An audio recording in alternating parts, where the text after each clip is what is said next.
Salut Marianne, est-ce que tu peux nous expliquer ce que tu fais avec Raphaël?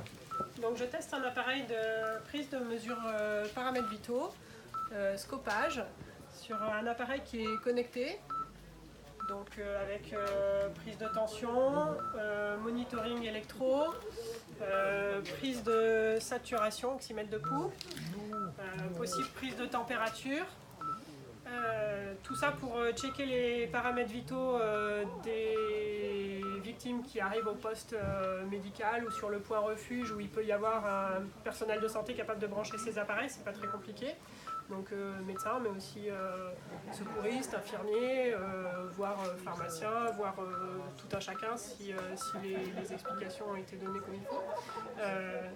Une fois la mesure des paramètres vitaux effectuée, ça permet de faire un triage correct des patients, une identification avec l'appareil de chaque patient accolé à ses données médicales, pour pouvoir après éventuellement les transmettre au SAMU par exemple, pour déployer les moyens adaptés après à chaque patient et faire un bilan des différentes victimes et du nombre de personnes et de leur état. Ok, ce qui veut dire que là, pratiquement, on pourrait, en mettant ce type d'appareil un peu partout, c'est les gens eux-mêmes qui feraient leur propre diagnostic, qu'on pourrait envoyer par un moyen de radio ou autre à un médecin. Il pourrait faire un peu de la téléconsultation.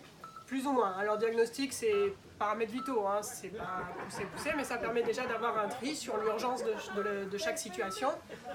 Et voilà, savoir si les gens sont plutôt sur une urgence différée ou pas d'urgence, ou sur une urgence vitale.